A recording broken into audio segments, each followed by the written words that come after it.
Recently, Adobe had some updates to Camera Raw that were actually not inside of Lightroom.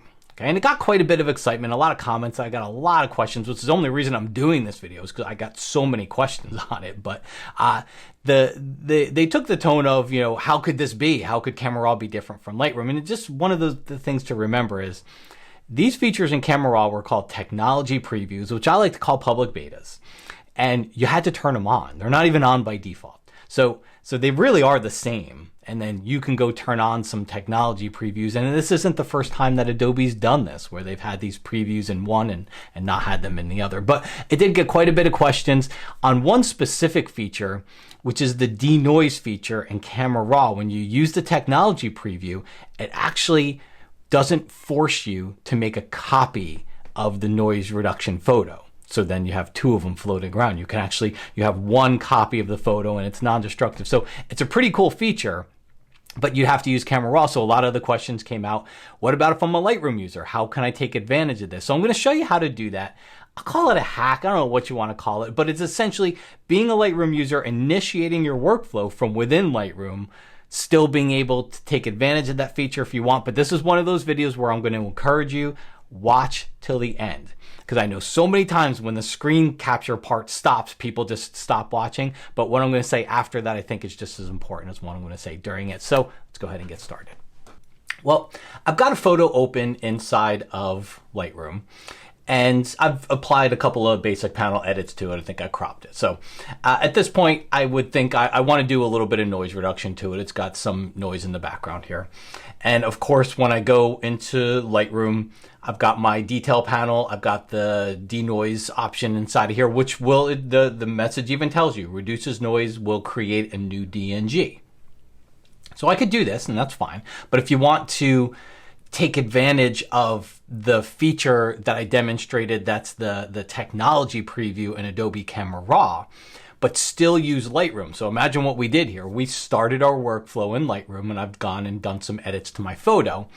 What we could do is go to Photo Edit In.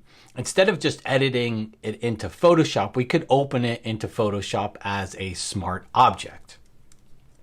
Once we do that, it's going to pop open in Photoshop and it's got that little smart object icon in the bottom right hand corner of the actual layer thumbnail there, which means that it's a smart object. So now that it's a smart object in Photoshop, I can double click it, okay? And that's going to open up Camera Raw.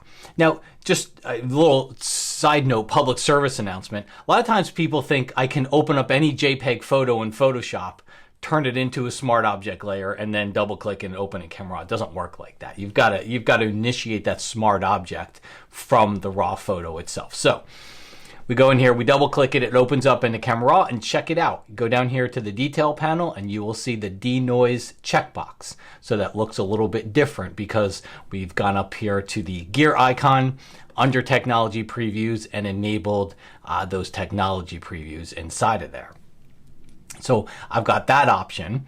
If I go up here to the color or to the profiles, I can say I also have the Adobe Adaptive Beta profile inside there. And if I go over here to the crop tool, I'll also see that I have the option to enable expand and the generative expand features in there. So let's just say we just chose the DeNoise option. That would be fine. It's going to go ahead and apply the DeNoise. A lot of people, I love the fact that this feature doesn't create the extra DNG file for us. I really like that option of it. What I don't like is that I'm committing the moment I click the checkbox. There are times where I just want to see a preview of the DeNoise, which the old way gave us that. All right, so I'd almost like to see a little bit of a mixture between the two of them. Of course, now I can, after the fact, it's non-destructive, so now I can always come in here and change that number after the fact. So that is a good feature, but the fact that I don't ever even get a preview and I have to sit through and wait for it to happen the first time, to me, is a little bit of a step back there. But now I've gone and turned on DeNoise and I can always go in there and click OK. And then from here, you can continue on, do any of your Photoshop work that you would normally do to the photo. And then when you would save this, if you just go to File Save, this is going to get saved as a copy of your image. So that's going to come back to a point that I'm going to make in just a second. remember, it's going to get saved as a copy of your original RAW file. Most likely, whatever your Lightroom settings are set to, probably a TIFF. It's going to get saved as a copy of your file and then returned back over into Lightroom, of which, by the way, you are not going to be able to access the DeNoise the way that you did inside of Camera Raw, because it's not a RAW file anymore anyway. So you wouldn't normally be able to, because this feature has only worked on the original RAW files. So now that we know that we can do that, okay, I think we need to have the discussion of should we? What are the possible reasons that we should do this? And this is the part that I had asked that I hope you watch too, because I think this talk is just as important as what I just showed you there. Now, first off, the sky's not falling there. I see a lot of very dramatic comments about it's the first time Adobe has not kept Adobe Camera Raw and Lightroom on par with each other. And that's not exactly true, okay? These are technology preview features. They are not even on by default. You have to go and turn them on. So I like to call these technology preview features almost in a way public beta features that are built into the software.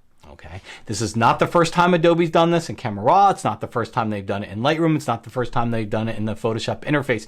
I do think a lot of the knee-jerk comments come from the fact that it's one of the first times that the feature, and specifically the DeNoise feature of not, for those of you that use it, of not creating that duplicate DNG file, which is a really nice workflow. It's the first time it's really been a feature that people really want, okay? But this is not new at all. Do I think that these features will eventually make it into Lightroom? I do. And judging by the community's response, judging by how stable they are, how good they work, and the community's response, I would hope they make it in there sooner than later. Now, moving on to the next part, which is, so what are reasons why you would want to go through the convoluted thing that I just showed you? Okay, let's go through them. Number one, because DeNoise, the new DeNoise in Camera Raw, keeps me from having to create a duplicate DNG file. True, but you started in Lightroom, you went over to Camera Raw. The moment you did that, you created a duplicate copy of your photo. So that one's pretty much out of there. You're going to have a duplicate copy either way. And I don't think, as a Lightroom user, I don't think you should try to figure out how can I use Camera Raw as a hybrid workflow with Lightroom. It's a horrible workflow. I'm not saying as a Lightroom user, there might not be times where you have to open up Bridge and Camera Raw and do something in those two programs, but you should never really try to put them together. That's not a workflow anybody should do. So that one's gone. Then we go to the Adobe Adaptive Profile. I don't know. It's kind of cool. I haven't really found a photo yet where I'm gonna necessarily use it on. I like the technology. I like where it might go, but it's kind of like a preset, and you just got to decide what type of a person you are. I would personally prefer keep my workflow. I'm used to the profiles that I use. I'm used to how I have to edit the photo based on those profiles, and I didn't see anything that would make me need to use that feature right now. And then the last one, which is Generative Expand, having that on the RAW file. Again, we made a duplicate copy of our photo. Now we're already in Photoshop. Guess what? Photoshop has had Generative Expand crop for a while now. Okay, and I actually think it's better than it is on the RAW file. Is it as non-destructive as the RAW file? It's not, but I do think it's better. So if you're already in Photoshop, then at this point, why would you do all this? Now, all these things will be great once they do make their way into Lightroom to work on the RAW file. But for now, what I described earlier in that little hack of how we can get around and do some of this stuff, I just simply don't think it's worth it in a workflow that anybody would want to use. Okay. Last thing is if you haven't seen it yet, I did do a video on the new features in the main Photoshop interface. So if you're looking for a video to go to next, that would be a great one to go check out.